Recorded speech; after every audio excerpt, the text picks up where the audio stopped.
Sa pagsusuring ito, welcome to a really special explainer.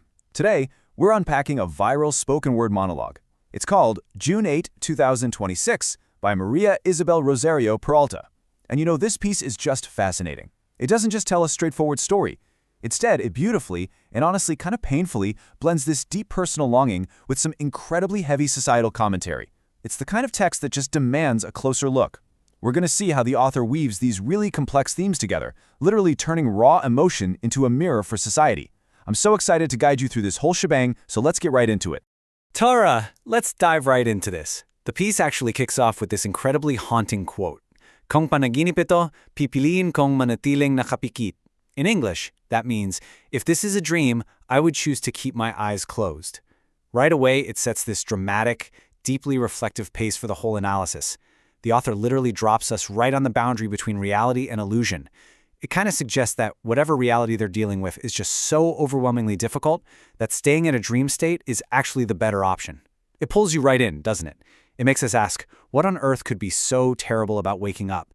So, to make sense of all this, let's lay out a bit of a roadmap for our explainer today. The original text is super poetic. It's almost stream of consciousness, and it's beautifully fragmented.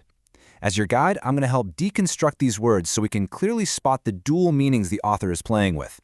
We're looking at three main intersections today: romance, societal inequality, and patriotism. We'll see how the language of intimate love is actually used as a vehicle to talk about social justice, and vice versa. It's an absolutely brilliant display of how personal affection can be magnified to encompass a whole nation. Section 1. Ang kapangyarihan ng pagmamahal, or the power of love.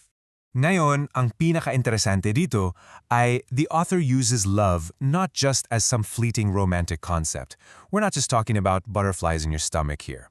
She uses it as a foundational, undeniable human force. It's literally the anchor for everything else the narrator experiences. She radically frames this love, pagmamahal, as a fundamental right, a karapatan. She doesn't treat it as a luxury or a happy accident or just a fleeting emotion. By directly equating love with a human right, the text forces us to look at human connection as something everyone is inherently owed. It completely strips away that commercialized version of romance we're so used to seeing. Let's break down this definition of karapatan to really grasp what the author is getting at.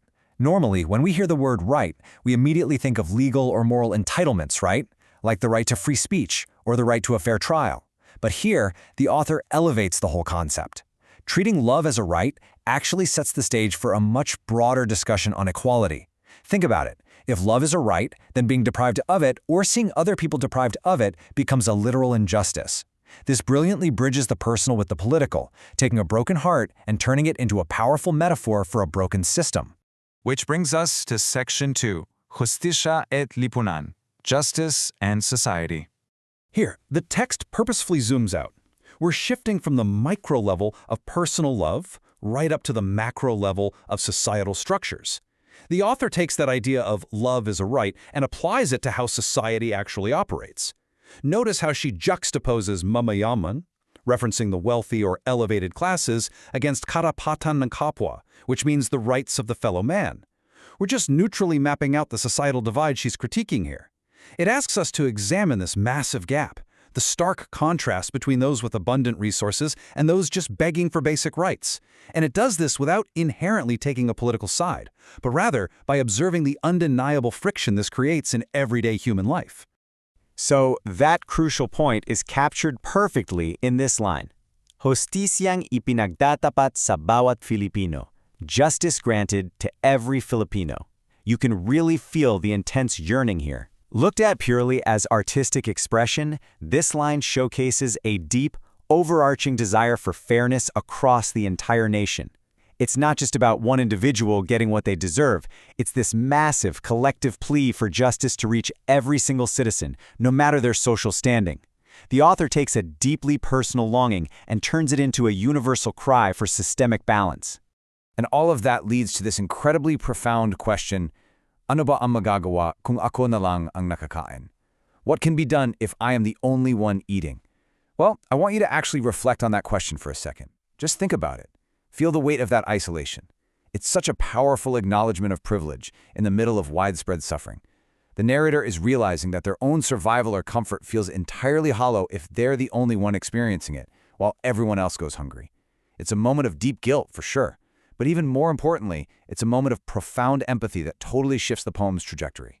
Tingnan natin kung paano ito lalawak. Let's move on and see how this builds in section 3, pakikibaka sa dilim, or struggle in the dark. Because, the narrator doesn't just sit there wallowing in guilt. The poem actually proposes a solution through collective action. Now, the source text can feel like this massive rush of chaotic emotion, so let's structure it a bit by looking at the specific actions mentioned. First, we have bayanihan. That's the beautiful Filipino concept of communal unity, where a whole community pitches in for a shared goal. Then pagkakaisa, which means solidarity.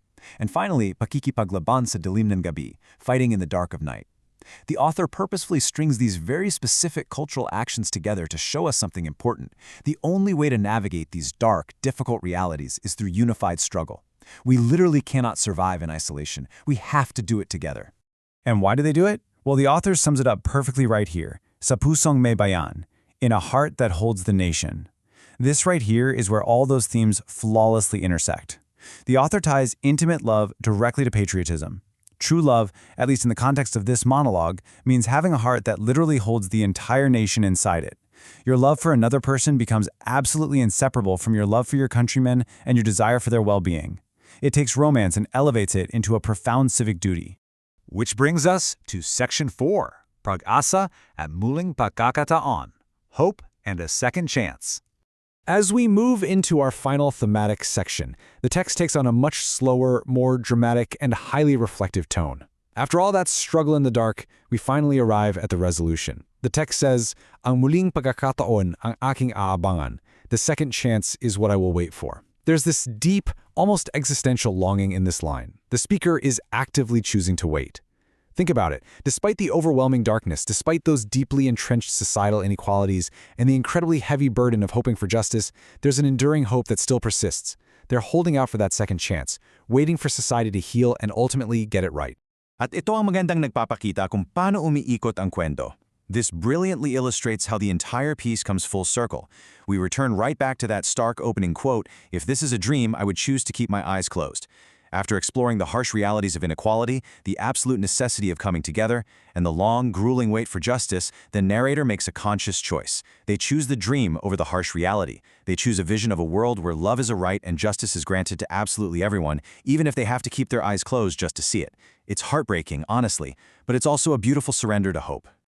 So, I want to leave you with this final, powerful thought. If justice and love are merely a dream, would you also choose to keep your eyes closed? It's a haunting question, isn't it? One that beautifully summarizes both the emotional depth and the sweeping societal critique of this incredible monologue. Thank you so much for joining me in deconstructing this text. I really hope it leaves you with a lot to reflect on today.